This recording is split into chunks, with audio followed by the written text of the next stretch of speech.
Hi, this is Chris Pells.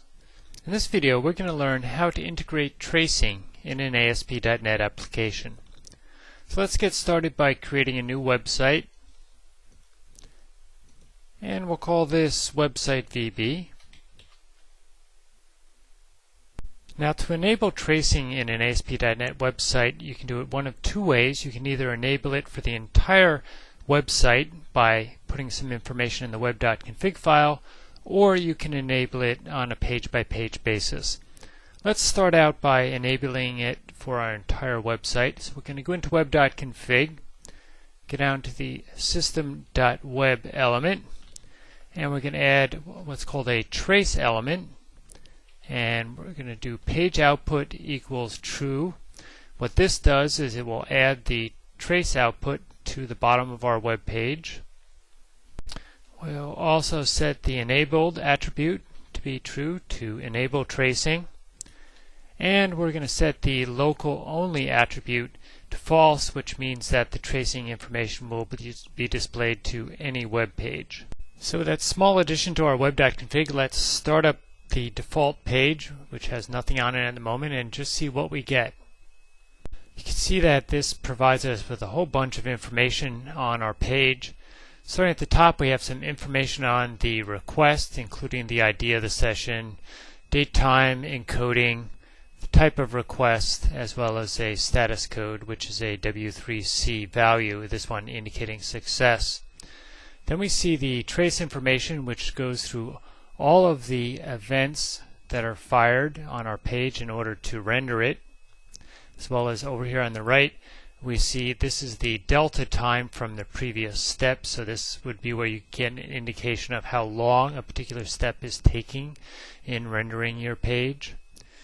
We then get a complete list of the controls that are on the page, or these are the web server controls that are used to render the page. We get their size, the view state size, as well as the control state size.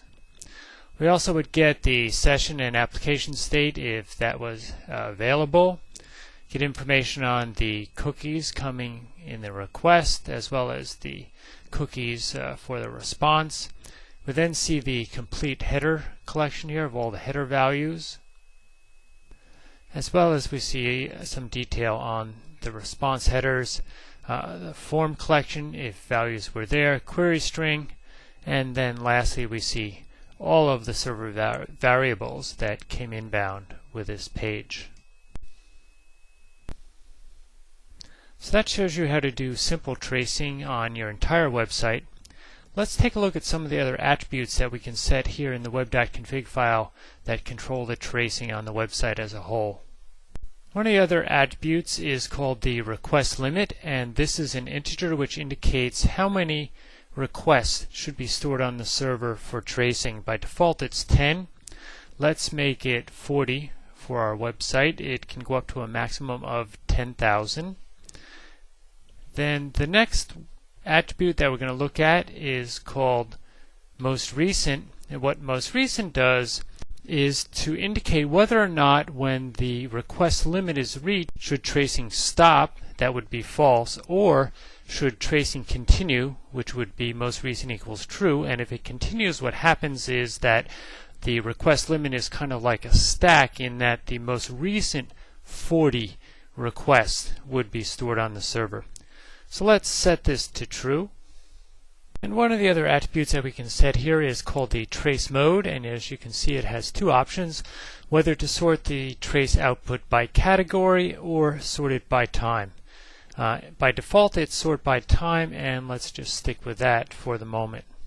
There is one more attribute called write to diagnostics trace, which we'll come back to in a few minutes after we've looked at a few other aspects of the tracing. So what I'd like to do now is to create two web pages just to demonstrate how you can control tracing on a single web page. So we'll create a new page, and the first one we'll call just tracing, and in that one we're going to turn tracing on, and we'll create a second page which we'll call no tracing, and in that one we're going to turn it off. Now, because tracing is turned on in the web.config file, our tracing page will have tracing enabled. So what we want to do is here in the no tracing page, let's turn off tracing, and there's an attribute of the page element called trace, and it's a Boolean.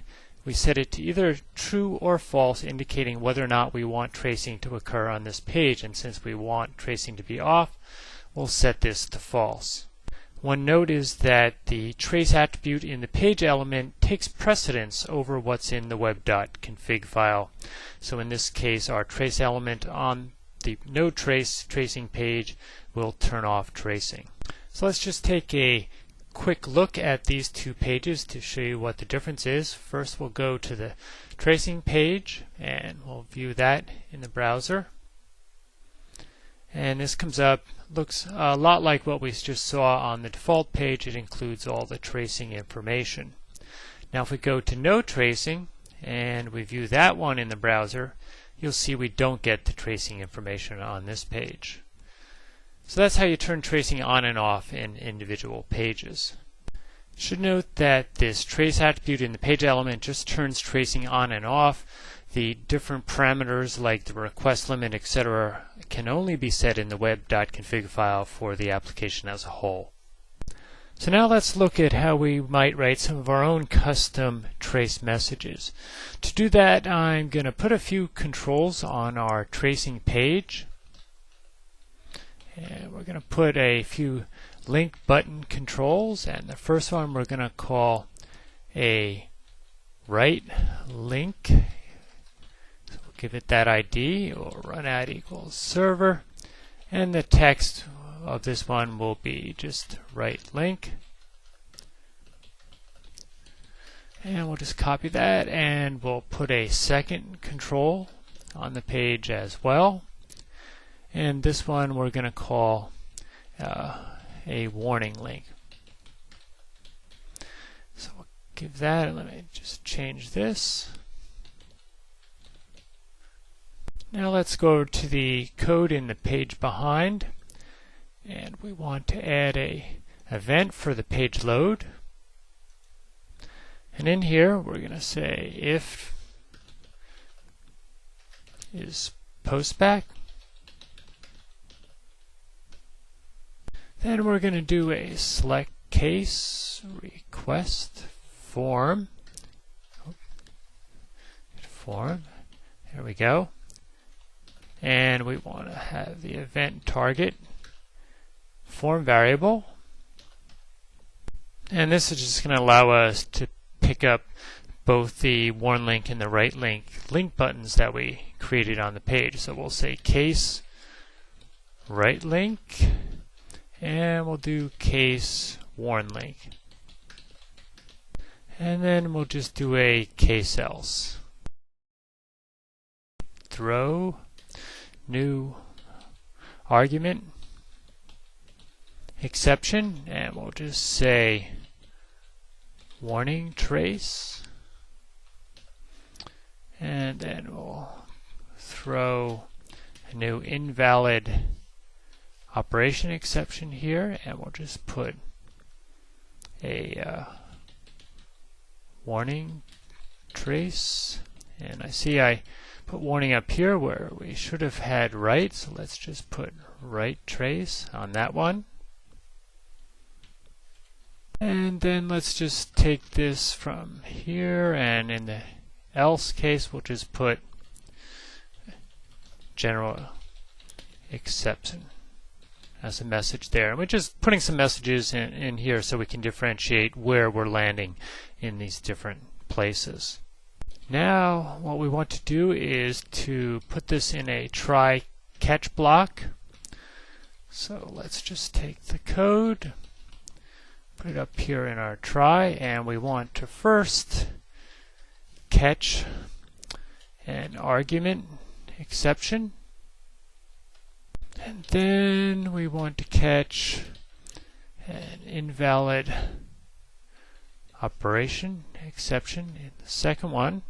So then in this first catch, which is connected to our write trace from the write link, so now what we want to do is down in the argument exception, which pertains to the write trace that we want to do. We're going to go trace.write, or rather, there we go, write. And we're going to pass three things into this method. The first is going to be a category. Let me just scroll down to the overload that we're going to use, which